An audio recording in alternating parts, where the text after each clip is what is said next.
Hello friends, ओम श्री गणेशाय नमः। जय श्री कृष्ण। आप सभी का स्वागत है आपके अपने यूट्यूब चैनल पर।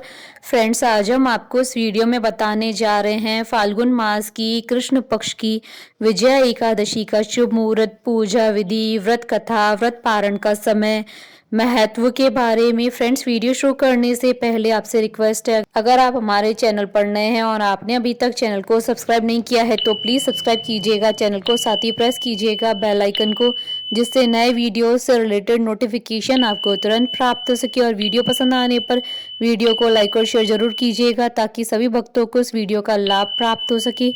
और कमेंट बॉक्स में जय श्री कृष्ण जरूर लिखिएगा।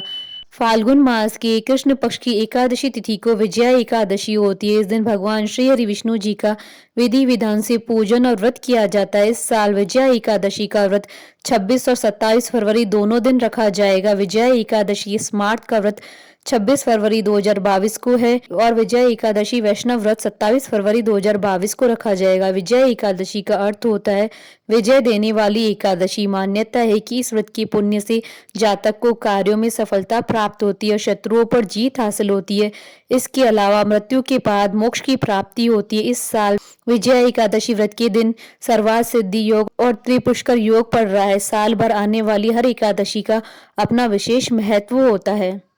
मान्यता है कि भगवान राम ने भी लंका विजय के लिए इसी दिन समुद्र किनारे पूजा की थी। मान्यता है कि वकदालभ्य ऋषि ने ही भगवान राम से सेनापतियों के साथ विजया एकादशी व्रत करने के लिए कहा था।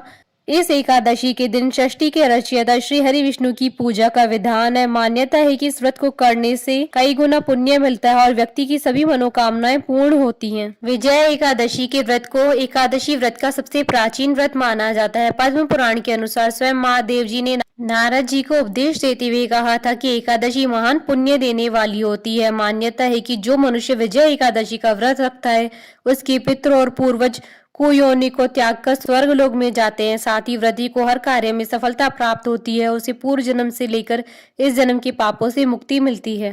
फ्रेंड्स, अब आइए जानते हैं विजय एकादशी की शुभ मुहूर्त के बारे में। हिंदू पंचांग के अनुसार इस बार विजय एकादशी का व्रत 26 और 27 फरवरी 2022 को है। फाल्गुन कृष्ण एकादशी तिथि प्रारंभ होगी 26 फरवरी 2022 को सुबह 10:39 पर और फाल्गुन कृष्ण एकादशी तिथि का समापन होगा 27 फरवरी 2022 को सुबह 8:12 पर। विजय एकादशी स्मार्त व्रत के पारण का शुभ मुहूर्त रहेगा 27 फरवरी 2022 को दोपहर 1:49 से शाम 4:08 तक। और विजय एकादशी वैष्णव व्रत के पारण का शुभ मुहूर्त रहेगा 28 फरवरी 2022 को सुबह 6:52 से सुबह 9:11 तक। इस साल विजय एकादशी व्रत सर्वार्थ सिद्धि योग और त्रिपुष्कर योग में ये दोनों ही योग 27 फरवरी 2022 को प्रातः 8:49 से प्रारंभ हो जाएंगे और अगले दिन 28 फरवरी 2022 को सर्वार्थ सिद्धि योग का समापन प्रातः 6:48 पर होगा। वहीं त्रिपुष्कर योग का समापन प्रातः 5:42 पर होगा। फ्रेंड्स, अब आइए जानते हैं विजय एकादशी की पूजन विधि के बारे में। नारद पुराण के अनुसार विजय एकादशी के दिन सुबह उठकर स्नान कर स्वच्छ वस्त्र धारण करें और व्रत का संकल्प लें। अब घर के मंदिर में पूजा से पहले एक वेदी बनाकर उस पर सप्त दान उड़द, मूंग, गेहूं, चना, जौ, चावल और बाजरा रखें। वेदी के ऊपर एक कलश की स्थापना करें और उसमें आम या अशोक के 5 पत्ते लगाएं। अब वेदी पर भगवान विष्णु की मूर्ति या तस्वीर रखें। इसके बाद भगवान विष्णु जी को पीले फूल, ऋतुफल और तुलसी दल अर्पित करें। फिर धूप दीप से विष्णु जी की आरती उतारें। शाम के समय भगवान विष्णु जी की आरती उतारने के बाद फलाहार ग्रहण करें। रात्रि के समय सोए नहीं बल्कि भजन कीर्तन करते हुए जागरण करें। अगले दिन सुबह किसी ब्राह्मण को भोजन कराएं, यथाशक्ति दान दक्षिणा देकर विदा करें। इसके बाद आप भी भोजन कर व्रत का पारण करें। फ्रेंड्स, अब आइए प्रारंभ करें विजय एकादशी की पौराणिक व्रत कथा। धर्मराज युधिष्ठिर बोले, हे जनार्दन, फाल्गुन मास की कृष्ण पक्ष की एकादशी का क्या नाम है तथा उसकी विधि क्या है, कृपा करके मुझे बताइए। श्री भगवान बोले, हे राजन, फाल्गुन मास की कृष्ण पक्ष की एकादशी का नाम विजया एकादशी है। इसके व्रत के प्रभाव से मनुष्य को विजय प्राप्त होती है। यह सब व्रतों में उत्तम व्रत है। इस विजय एकादशी के महात्म्य के श्रवण व पठन से समस्त पाप नाश हो जाते हैं।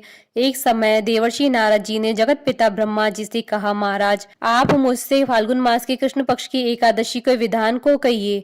ब्रह्मा जी कहने लगे कि हे नारद, विजय एकादशी का व्रत पुराने तथा नए पापों को नाश करने वाला है। इस विजय एकादशी की विधि मैंने आज तक किसी से भी नहीं कही है। यह समस्त मनुष्यों को विजय प्रदान करती है। त्रेता युग में मर्यादा पुरुषोत्तम श्री रामचंद्र जी को जब 14 वर्ष का वनवास हो गया था, तब वे श्री लक्ष्मण तथा सीता जी सहित पंचवटी में निवास करने लगे। वहां पर दुष्ट रावण ने जब सीता जी का हरण किया, तब इस समाचार से श्री रामचंद्र जी तथा लक्ष्मण अत्यंत व्याकुल हो गए और सीता जी की खोज में चल दिए। घूमते घूमते जब वे मरणासन जटायु के पास पहुंचे तो जटायु उन्हें सीता जी का वृतांत सुनाकर स्वर्ग लोक चला गया। कुछ आगे चलकर उनकी सुग्रीव से मित्रता हुई और बाली का वध किया। हनुमान जी ने लंका में जाकर सीता जी का पता लगाया, उनसे श्री रामचंद्र जी और सुग्रीव की मित्रता का वर्णन किया। वहां से लौटकर हनुमान जी ने भगवान राम के पास आकर सब समाचार कहे। श्री रामचंद्र जी ने वानर सेना सहित सुग्रीव की संपत्ति से लंका को प्रस्थान किया। जब श्री रामचंद्र जी समुद्र किनारे पहुंचे, तब उन्होंने मगरमच्छ आदि से युक्त उस अगाध समुद्र को देखकर लक्ष्मण जी से कहा कि इस समुद्र को हम किस प्रकार पार करेंगे। श्री लक्ष्मण ने कहा कि हे पुराण पुरुषोत्तम, आप आदि पुरुष हैं, सब जानते हैं। यहाँ से आधा योजन दूर पर कुमारी द्वीप में वकदालभ्य नाम के मुनि रहते हैं। उन्होंने अनेक ब्रह्मा देखे हैं। आप उनके पास जाकर उनका उपाय पूछिए। लक्ष्मण जी के इस प्रकार के वचन सुनकर श्री रामचंद्र जी वकदालभ्य ऋषि के पास गए और उनको प्रणाम करके बैठ गए। मुनि ने भी उनको मनुष्य रूप धारण किए वे पुराण पुरुषोत्तम समझकर उनसे पूछा कि हे राम, आपका आना कैसे हुआ है। रामचंद्र जी कहने लगे कि हे ऋषि, मैं अपनी सेना सहित यहाँ आया हूँ और राक्षसों को जीतने के लिए लंका जा रहा हूँ। आप कृपा करके समुद्र पार करने का कोई उपाय बतलाइए, इसी कारण आपके पास आया हूँ। वकदालभ्य ऋषि बोले कि हे राम, फाल्गुन मास के कृष्ण पक्ष की एकादशी का उत्तम व्रत करने से निश्चय ही आपकी विजय होगी, साथ ही आप समुद्र भी अवश्य पार कर लेंगे। इस व्रत की विधि यह है कि दशमी के दिन स्वर्ण, चांदी, तांबा या मिट्टी का एक घड़ा बनाएं। उस घड़े को जल से भरकर तथा 5 पल्लव रख वेदिका स्थापित करें। उस घड़े के नीचे सतनजा और ऊपर जौ रखें।